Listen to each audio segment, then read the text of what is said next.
यहां देखिएगा, ध्यान दीजिएगा, क्वेश्चन क्या कहता है इसमें कि बालकृष्ण भट्ट की रचना बातचीत जो है क्या है। देखिए भाई, बातचीत के बारे में आपसे पूछा गया है, तो हम सब जानते हैं बातचीत के बारे में कि बातचीत का लेखक बालकृष्ण भट्ट है। और ये जो बातचीत पाठ जो है ये क्या है, एक ललित निबंध है। कभी कभी आपको क्या देखने को मिलता है, सिर्फ निबंध देखने को मिलता है, तो आपको निबंध भी टिक करना है, ठीक है। अब बातचीत में क्या बतलाया, हम लोग क्या पढ़े थे बातचीत पार्ट में कि इसमें बातचीत के शैलियों के बारे में बताया गया है। और इसमें एडिशन का मत था कि असल बातचीत दो व्यक्तियों में होता है और बातचीत करने का जो उत्तम तरीका होता है वो यानी अपने आप से बात करना, स्वयं से बात करना ही जो है बातचीत का उत्तम तरीका बताया है, ठीक है। तो इसका आंसर बच्चों आपका क्या हो जाएगा, ऑप्शन आपका डी बिल्कुल राइट आंसर हो जाएंगे। चलिए अब बात कर रहे हैं क्वेश्चन नंबर दूसरा। देखिएगा, सवाल पूछा जा रहा है कि प्रकृति यानी प्रकृति से वर्णन से संबंधित जो कविता है वो कौन सा होगा, यानी प्रकृति से जो वर्णित यानी कविता है इसमें से कौन सा कविता है। तो डियर आपको याद रखना है कि उषा पाठ होगा। और पता है उषा का लेखक, सबसे पहले तो आप लोगों को पता नहीं होगा उषा का लेखक भाई कौन है, तो याद रखिएगा शमशेर बहादुर सिंह हो जाएंगे, यानी शमशेर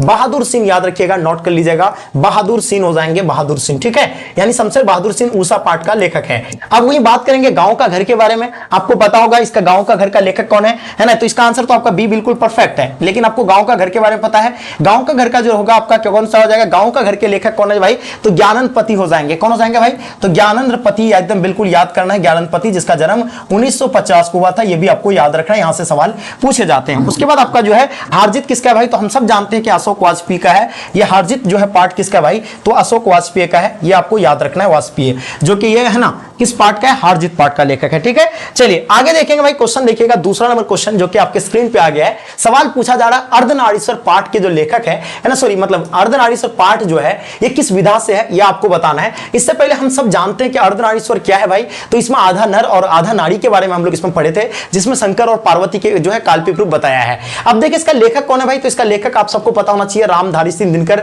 जो कि अपना बिहार के जो है कवि है। और पता है इसको कोई राष्ट्र कवि का उपाधि मिला था रामधारी सिंह दिनकर जी को, सबको मालूम होनी चाहिए। जिसका जन्म कब हुआ था भाई, तो 1908 में, कहां पे हुआ था, सिमरिया बेगूसराय, अपना बिहार में हुआ था, अपना बिहार के कवि है। और इसको राष्ट्र कवि का भी उपाधि मिला था। क्या मिला था भाई, तो इसको राष्ट्र कवि का उपाधि मिला था, ये आपको याद रखना है ना, सॉरी राष्ट्र कवि का उपाधि मिला था, है ना, राष्ट्र कवि का उपाधि मिला था, ये आपको याद रखना है, ठीक है। कौन सा कवि का, राष्ट्र कवि का बच्चों, ये आप लोग नोट कर लेंगे। और ये बात करें तो भाई ये क्या है, एक निबंध है, और इसका सही जवाब आप लोगों का निबंध जो है बिल्कुल इसका परफेक्ट आंसर हो जाएंगे। क्लियर, चलिए बिल्कुल आराम आराम से चीजों को भाई समझते हुए चलेंगे। सवाल पूछा जा रहा है प्रगति और समास किनकी रचना। मैंने कई बार आपको इसका सटीक तरीका बताया था, बहुत सिंपल है। यानी अगर प्रगति करेगा अपना समास तो क्या होगा, नाम होगा, और नाम से हो जाएगा नामवर सिंह। यानी इसका सही जवाब आपका नामवर सिंह बिल्कुल इसका राइट आंसर हो जाएंगे। देखिए बालकृष्ण कौन है भाई, बातचीत पाठ का लेखक है। रामधारी सिंह दिनकर जो कि अर्धनारीश्वर पाठ के बारे में बताया मैंने। और चंद्रधर शर्मा गुलेरी किस पाठ का भाई, तो उसने कहा था पाठ का जिसका लेखक चंद्रधर शर्मा गुलेरी है। अब बात करें त्रिच के रचनाकार कौन है भाई, बहुत ही ज्यादा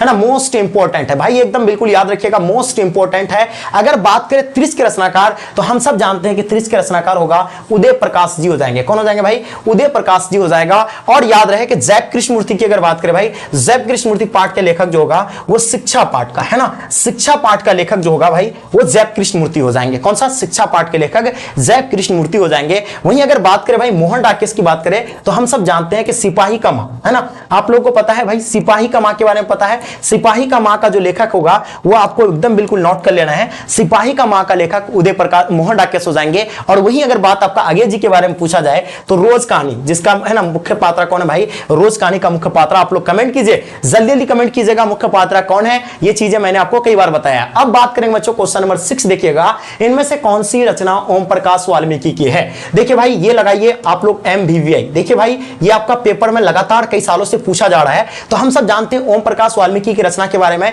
तो आपको तो आप सभी तो आंसर बिल्कुल झूठन तो बिल्कुल सही लगा रहे हैं, लेकिन यहां से और भी सवाल बनता है। यानी झूठन एक क्या है भाई, तो एक आत्मकथा है ना, आत्मकथा है। ये आपको बिल्कुल याद रखना है, ये क्या है कि आत्मकथा है। और आपको याद ही होगा सिपाही का मां का आपको लेखक कौन है भाई, मोहन डाकेश, रोज का आगे हो जाएगा। शिक्षा पाठ का लेखक जैब कृष्णमूर्ति, ये आप लोग नोट कर लीजिए, बहुत जबरदस्त।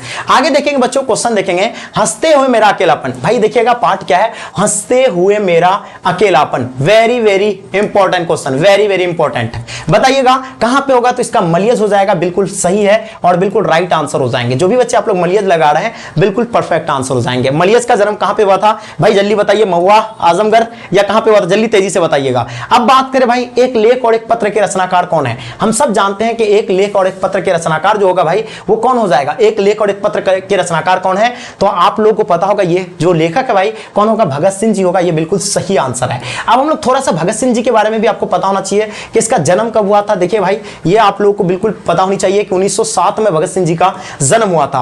और पता है इसको शहीद कब हुआ था, अपना देश के लिए शहीद हो गए थे। और मालूम होनी चाहिए कि अपना देश के लिए शहीद कब हुआ था, 23 मार्च, याद रखिए बच्चों, नोट कर लीजिएगा, 23 मार्च 1931 को लाहौर षड्यंत्र केस में जो है इसको फांसी हो गया था। ये तो आपको बिल्कुल नोट कर लेनी चाहिए। क्या पता आपको हो गया, ये चीजें मालूम हो गया ना, बिल्कुल नोट कर लेंगे। कितना बजे इसको फांसी दिया गया था, 7:33 पे जो है ना फांसी दी गई थी। ये आपको बच्चों याद रखना है। अब मैंने क्या बताया आपको, जैसे कि एक लेख और एक पत्र का कौन हो जाएगा, भगत सिंह जी, बिल्कुल आप लोग नोट कर लीजिए। भगत सिंह जी का जन्म अगर पूछा जाता है कि जन्म स्थान कहां था, तो बंगा चक्का नंबर 105 गोगेरा ब्रांच लायलपुर जो कि पंजाब में पड़ता है। ये बिल्कुल आप लोग नोट कर लीजिए। आगे देखेंगे बच्चों, क्वेश्चन देखिएगा, क्वेश्चन पूछा जा रहा है ओ सदानीड़ा के लेखक कौन है भाई, वेरी वेरी इंपॉर्टेंट क्वेश्चन, बहुत ही सिंपल क्वेश्चन और इसका आंसर सही होगा आपका जगदीश चंद्र माथुर। बच्चों बिल्कुल इसका परफेक्ट आंसर होगा। क्या आपने जगदीश चंद्र माथुर लगाया था, तो बिल्कुल 100% आपका सही आंसर है। आप देखिएगा सवाल देखेंगे, जैव कृष्ण मूर्ति इनमें से कौन सी रचना है भाई, किसकी बात हो रही है, जैव कृष्ण मूर्ति, जो कि मैंने क्या बताया था आपको, शिक्षा पाठ का लेखक जैव कृष्ण मूर्ति है,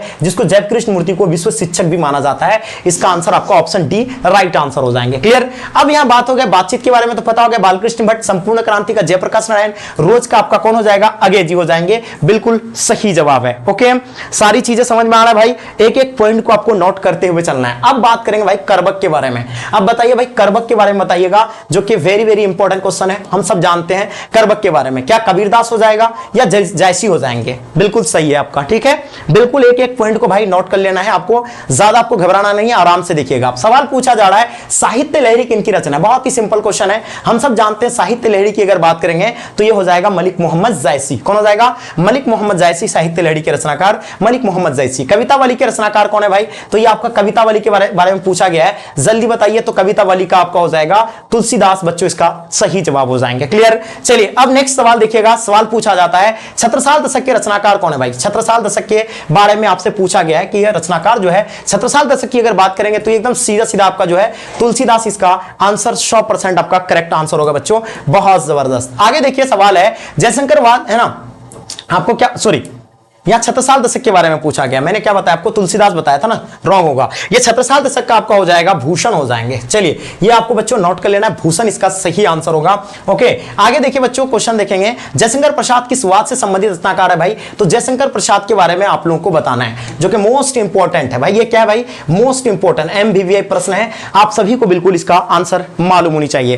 क्या आपने इसका आंसर सही लगाया था भाई, तो बिल्कुल आपका आंसर परफेक्ट होगा। ये जो है छायावाद के कवि थे और इसका सही आंसर आपका छायावाद बच्चों, इसका आंसर करेक्ट हो जाएंगे। क्लियर। तो अगर आपने छायावाद लगाया है तो बच्चों बिल्कुल इसका 100% आपका आंसर सही है। अब देखिए मैंने ये आपको पुत्र वियोग के बारे में एकदम बिल्कुल याद रखिएगा, पुत्र वियोग पाठ के लेखक कौन है, तो बिल्कुल आपको मालूम होनी चाहिए सुभद्रा कुमारी चौहान जो है पुत्र वियोग के पाठ के लेखक है ना। इसी पाठ में हम लोग पढ़े थे पुत्र वियोग में कि एक मां के लिए तब यानी मुश्किल हो जाता अपने आप को संभालना जब उसका पुत्र जो है खो जाता है, जब उसका पुत्र का जो है मृत्यु हो जाता है, जब उसका पति भी उतना मरेगा उतना उसको अफसोस नहीं होता, जब उसका एक पुत्र मरने के बाद जो उसको अफसोस होता है। तो इसका सही आंसर आपका भाई सुभद्रा कुमारी चौहान जो इसका आंसर करेक्ट आंसर हो जाएंगे। चलिए बात करें जनजन का चेहरा एक के रचनाकार कौन है बच्चों, ध्यान दीजिएगा, जनजन का चेहरा के रचनाकार जो कि हम सब जानते हैं, ये काफी MVVI प्रश्न है बच्चों, एकदम बिल्कुल नोट कर लीजिएगा। आपका आंसर सही होगा गजानन महादेव मुक्तवत। बच्चों इसका आंसर 100% बिल्कुल सही है। अब देखिए अगे जी के बारे में बात करें तो हम सब जानते हैं कि अगे जी की जो है कौन सा भाई, तो रोज पाठ के लेखक कौन हो जाएगा, अगे जी हो जाएंगे। ठीक है, चलिए तो ये बिल्कुल सही है। ज्ञानपति का कौन हो जाएगा भाई, तो गांव का घर, हम सब जानते हैं कि गांव का घर का लेखक कौन है भाई, गांव का घर का लेखक कौन है, गांव का घर यानी गांव का घर का लेखक आपका ज्ञानपति जी हो जाएगा, इसका परफेक्ट आंसर है। आप देखिए बच्चों क्वेश्चन देखेंगे, रघुवीर शाह का जन्म स्थान कहां था। सवाल यहां सिंपल सा पूछा है, रघुवीर शाह का जन्म स्थान तो सबको मालूम होनी चाहिए, लखनऊ में जो है किसका, रघुवीर शाह का जन्म स्थान था, इसका आंसर परफेक्ट है। अब देखिए बच्चों नेक्स्ट सवाल आपके स्क्रीन पे, प्यारे नन्हे बेटे के किसकी रचना है? भाई प्यारे नन्हे बेटे के बारे में आपसे पूछा गया है, तो बिल्कुल ये आपको मालूम होनी चाहिए। प्यारे नन्हे बेटा का जो होगा विनोद कुमार शुक्ल इसका आंसर, परफेक्ट आंसर होगा। चलिए बहुत बढ़िया, गांव का घर ज्ञानपति रोज का आगे जी हो जाएगा। अब बात करेंगे भाई हारजीत, ये भी मैंने आपको बताया ना कि हारजीत के लेखक कौन है भाई, तो ये तो आपको जस्ट मैंने अभी आपको बताया, हारजीत का लेखक आपका हो जाएगा अशोक वाजपेयी, इसका 100% आपका आंसर बिल्कुल सही आंसर है। अब देखिए अमृत का पर्यायवाची, देखिए भाई क्या पूछा गया है, अमृत का हम लोग जानते हैं कि अमृत का पर्यायवाची होता है पीयूष होता है ना, पीयूष होता है ना, उसके बाद सुधा होता है। देखिए याद रखना भाई, ये क्या होता है, सुधा होता है, पीयूष होता है, सुधा होता है, ये बिल्कुल इसका आंसर आपका परफेक्ट आंसर होगा, यानी इसका आंसर आप लोग का ए बिल्कुल इसका राइट आंसर हो जाएंगे। क्लियर। चलिए अश्व मतलब क्या होता है बच्चा, घोड़ा होता है ना। अश्व को देखिए, अश्व का पर्यायवाची अगर पूछा जाएगा तो ये होगा घोड़ा हो जाएगा, है ना। इसको बोलते हैं घोटक बोलते हैं, है ना, एकदम बिल्कुल याद रखिएगा, घोटक होता है, घोटक होता है। उसके बाद क्या बोलते हैं इसको, बाजी बोलते हैं, है ना, बाजी बोलते हैं। उसके बाद क्या बोलते हैं, तुरंग बोलते हैं, है ना। तो ये सभी के सभी जो है घोड़ा का ही पर्यायवाची, पर्यायवाची मतलब सेम नाम, है ना, सेम ही नाम को जो है एक ही जैसा उसका जो है ये होता है। ठीक है, चलिए इसका आंसर आप लोग का ऑप्शन सी यानी बिल्कुल परफेक्ट आंसर होता है। यानी चलिए आगे देखिए बच्चों, क्वेश्चन देखिएगा, वन में चढ़ने वाले को क्या कहते हैं, बहुत ही सिंपल है, वन में चढ़ने वाले को भाई वंचर कहा जाता है, एकदम बहुत ही सिंपल, बहुत ही लाजवाब, बहुत ही जबरदस्त। चलिए अब देखेंगे बच्चों नेक्स्ट, स्वीकार करने योग्य के लिए इस्तेमाल क्या होता है भाई, स्वीकार हो जाएगा या स्वीकृत हो जाएंगे, स्वीकार हो जाएंगे। ठीक है, चलिए आगे देखिए भाई, जिस पुरुष की स्त्री मर गई हो, जैसे कि हम सब जानते हैं जिस स्त्री की पुरुष मर जाती है उसको क्या कहते हैं, विधवा कहते हैं, ये तो सबको पता है। लेकिन जिस पुरुष की अगर स्त्री मर जाती है तो उसको क्या कहते हैं, विधुर कहते हैं। ये बच्चों आप लोग नोट कर लीजिएगा, इसका सही आंसर आपका विधुर बिल्कुल सही है।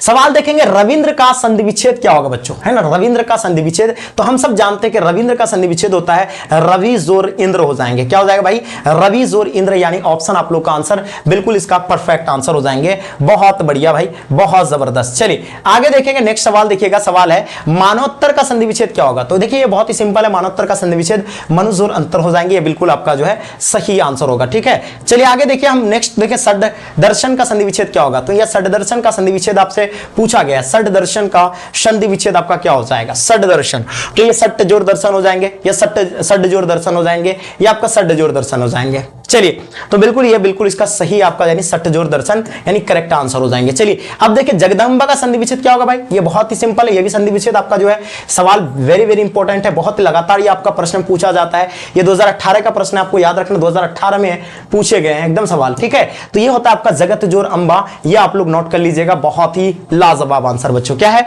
जगत जोर अंबा, ये आपका जो है क्या हो जाएगा भाई, जगदंबा का संधि विच्छेद है। नयन का संधि विच्छेद बताइएगा, बहुत ही सिंपल है, नयन का अगर संधि विच्छेद निकालेंगे तो ये होगा आपका ने जोर अन हो जाएंगे, ने जोर अन हो जाएंगे, ये बिल्कुल आपका सही एकदम 100% आपका आंसर परफेक्ट है, ने जोर अन बच्चों यानी सही आंसर है। आगे देखिए भाई, भरपेट में कौन सा उपसर्ग है, उपसर्ग मतलब समझ रहे हैं किसी भी शब्द के है ना शुरू में लगता है उपसर्ग, यानी उपसर्ग लगने के बाद शब्द का जो है ना माने जो है अलग हो जाता है, यानी उसका अर्थ अलग हो जाता है, उसका मीनिंग चेंज होता है। तो याद रखिएगा एक नए शब्द बनता है, यानी इसका मतलब है उपसर्ग आपका क्या लगा है, पेट में जो लगा है आपका भर लगा है, तो इसलिए इसका सही आंसर आपका ऑप्शन आपका सी लगा यानी राइट आंसर हो जाएंगे, यानी पेट में क्या जो रहा है भाई, भर जो रहा है। अब देखिए पुरातन, पुरातन में उपसर्ग आपको लगाना है। देखिए मैंने कहा ना शब्द के शुरू में जो है आपका क्या लगता है, उपसर्ग लगता है, तो पुरातन यानी क्या लगा है, यहां पर आतन में जो आपका क्या लगा भाई, पुर लगा है, यानी आतन में ही पुर लगा है, तो ऑब्वियसली इसका सही आंसर पुरातन यानी पुर जोर आतन, यानी ऑप्शन आपका जो है बच्चों बी बिल्कुल इसका राइट आंसर हो जाएंगे। चचेरा में कौन सा प्रत्यय है, प्रत्यय मतलब समझ रहे हैं, प्रत्यय कहां लगता है, शब्द के लास्ट में आपका प्रत्यय आता है।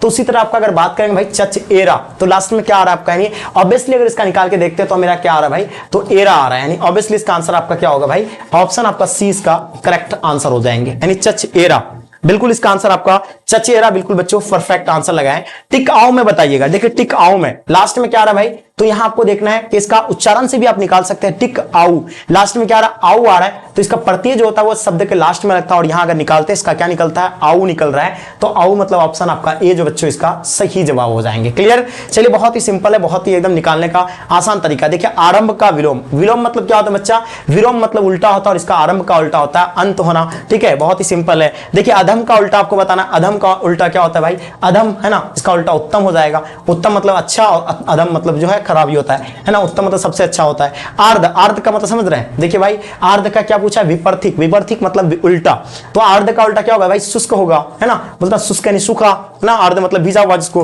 है ना, इसमें रहता है। चलिए अब देखेंगे भाई जानने की इच्छा रखने वाले को क्या कहते हैं। ये देखिए अनेक शब्द का एक शब्द है, कितना मोस्ट इंपोर्टेंट क्वेश्चन है, ये सभी के सभी आपका पेपर में भाई, ये सभी के सभी पेपर आपका 2018 में आपका आया हुआ है। ये प्रश्न आप देख पा रहे हैं, एकदम बिल्कुल आप लोगों को एकदम याद कर लेना भाई सभी प्रश्नों को। जानने की इच्छा रखने वाले को जिज्ञासु कहते हैं, जो कि ग्रामर पर्सन से ये क्वेश्चन है, एकदम बिल्कुल नोट कर लेना है, किसी भी प्रश्न को छोड़ना नहीं है। चलिए आगे देखिए सवाल देखिएगा, जो मापने में समर्थन हो, तो हम जानते हैं कि जो मापने में समर्थन होता है उसको मापदंड कहते हैं। क्या कहते हैं उसको, मापदंड कहते हैं। इसका सही आंसर होगा आंटी मारना। मतलब देखिए आंटी मारना का मतलब होता है क्या है भाई, चाल चलना। मतलब क्या होता है, क्या आंटी मार गया, बोलता ना कि वो उसने जो है आंटी मार लिया, यानी चाल चल गया, यानी चाल चलना होता है इसका मतलब। आगे देखिए ईंट से ईंट बजाना, भाई देखिए समझ में आ रहा है, ईंट से ईंट बजाना मतलब समझ रही है, मुहावरा है, इसका अर्थ आपको बताना है। वेरी वेरी इंपॉर्टेंट क्वेश्चन है। हम सब जानते हैं कि ईंट से ईंट बजाने का मतलब होता है, मतलब उसका क्या करना भाई, विनाश करना होगा। इसका सही जवाब अपनों का विनाश करना, ठीक है। चलिए आगे देखिए सवाल देखेंगे कि गाल बजाने का मतलब क्या होता है भाई, गाल बजाने का मतलब होता है डिंग हाकना, है ना। आपके दोस्त होंगे जो जरूर डिंग हाक रहे होंगे कि इस बार तो मेरा 499 मार्क्स आ रहा है ना, लेकिन पढ़ता कुछ नहीं है। खिल्ली उड़ाने का मतलब बताइए भाई, खिल्ली उड़ाने का मुहावरा मतलब खिल्ली उड़ाना, यानी जिसका मजाक उड़ाते हैं उसको हम लोग क्या कहते हैं भाई, व्यंगन करना, यानी इसका आंसर आप लोग का बिल्कुल इसका परफेक्ट आंसर हो जाएंगे। बहुत ही सिंपल था। अब देखिए गगनचुंबी कौन सा समास है, देख पा रहे हैं, गगनचुंबी आपको बताना भाई, जो मोस्ट इंपॉर्टेंट है। हम सब जानते हैं कि गगनचुंबी आपका कौन सा समास होगा, तत्पुरुष समास हो जाएंगे, यानी इसका आंसर आप लोग का बिल्कुल ए राइट आंसर हो जाएंगे, ठीक है। चलिए आगे देखिए यथाशक्ति। अब देखिए यथाशक्ति आपको समाज के बारे में बताना है। देखिए मैंने क्या कहा था आपको, मैंने एक चीज बताया था आपको कि अगर जिस शब्द में अगर क्या लगा हो, उपसर्ग लगा हो, क्या लगा हो भाई, याद रहे वो जिस शब्द में, अगर समाज को ये ट्रिक से याद करने का है, जिस शब्द के शुरू में अगर क्या लगा हो, जिस शब्द के शुरू में अगर उपसर्ग लगा हो तो आपका कौन सा समास होगा, अविभाज्य समास हो जाएगा, यानी इसका सही जवाब आप लोगों का ऑप्शन आपका सी राइट आंसर हो जाएंगे। कमल नयन, है ना, देखिए जैसा देखिए कमल नयन मतलब कमल का किससे कल्पना किया, नयन से, मतलब किसी चीज का अगर उससे अगर हम अगर क्या करते हैं, उससे अगर कंपेयर करते हैं, मतलब वो सेम चीज होता है ना, उससे हम लोग अगर कंपेयर करते हैं तो वो आपका क्या हो जाएगा, वो आपका हो जाता है बच्चों, वो आपका होता है कर्मधारय समास है, यानी कमल जो है आपका किसका, नयन के जैसा, यानी कर्मधारय समास इसका सही आंसर हो जाएंगे। चलिए आगे देखिए नेक्स्ट क्वेश्चन, जी जान। देखिए जहां पर आपको जो है ये चिन्ह दिख रहा है, मैंने क्या कहा था, इस चिन्ह को क्या कहते हैं बच्चों, इस चिन्ह का नाम होता है वियोजक चिन्ह, है ना। क्या नाम होता है भाई, इस चिन्ह को बोलते हैं वियोजक चिन्ह, वियोजक, है ना, वियोजक, है ना, वियोजक चिन्ह बोलते हैं। अगर जिस इसमें अगर वियोजक चिन्ह हो भाई तो वो आपका कौन सा होगा, वियोजक चिन्ह अगर जहां अगर होगा, जिस शब्द के बीच में वियोजक चिन्ह होगा तो वो आपका द्विंद समास होगा, है ना। यानी कि अगर ये अगर जहां समझ जाइए तो आपका द्विंद समास होगा, चाहे मतलब मिला हुआ क्यों ना हो, जैसे माता पिता भाई बहन, मतलब जुड़ा हुआ शब्द यानी एक दूसरे से हो, तो आपका जो होगा क्या होगा भाई, वो आपका जो है द्विंद समास हो जाएंगे। पंच तंत्र पात्र, देखिए समास को पहचानने का और ट्रिक बताए थे मैंने। देखिए अगर जिस शब्द में संख्या की बात, हाँ संख्या वाली बात आ जाए, जिस शब्द में संख्या वाली बात हो, जहां से संख्या का काउंट हो रहा हो, तो वो आपका हो जाएगा द्विगु समास, यानी जहां संख्या वाली जो बात आ जाए तो वो भी आपका जो होगा भाई कौन सा होगा, वो आपका द्विगु समास हो जाएंगे। चंद्रमौली कौन सा समास है भाई, सबको पता है, चंद्रमौली के बारे में आप लोग को बताना है। चंद्रमौली आपका होगा बहुविधि समास, यानी इसका सही जवाब आप लोगों का ऑप्शन आपका सी इसका राइट आंसर हो जाएंगे। लंबोदर कौन सा समास है बच्चों, देखिए लंबोदर की बात हो रही है, लंबोदर आपका जो होगा कौन सा होगा, यानी बहुविधि समास हो जाएगा, ये भी आपका जो है बहुविधि समास हो जाएंगे, यानी इसका आंसर भी परफेक्ट आंसर है बच्चों। तो ये आप लोग का था 50 क्वेश्चन। मुझे लगता है कि बहुत सारे बच्चे लेट आए हैं, आप शुरू से क्लास नहीं किए हैं, तो भाई इस क्लास को फिर से भी दोबारा देख लीजिए, बहुत ही जबरदस्त क्लास है और आपको नहीं चाहिए ऐसे क्लास को छोड़ने के लिए, ठीक है। इसलिए इसको 2 से 3 बार अच्छे से देख लीजिएगा और प्लीज आप लोग बताइए 50 में से खुद से आप लोग कितने क्वेश्चन को सॉल्व कर पाए, ये आप मुझे कमेंट करके बताइए। और जो बच्चे नए आ रहे हैं सबसे पहले आप लोग चैनल को सब्सक्राइब कर लीजिए और प्लीज आपसे रिक्वेस्ट है, क्योंकि आप लोग के लिए इतना मेहनत कर रहे हैं तो ये आपकी रिस्पॉन्सिबिलिटी बनता है कि आपको ज्यादा से ज्यादा अपने दोस्तों के साथ शेयर करनी चाहिए। तो चलिए डियर हम लोग है ना यहीं तक इस क्लास को एंड करते हैं, और जो भी बच्चे आप लोग नोट्स वगैरह लेना चाहते हैं इस नंबर पे आप लोग कांटेक्ट कर लीजिएगा, आपको नोट्स वगैरह मिल जाएंगे, ठीक है। चलिए भाई बहुत कम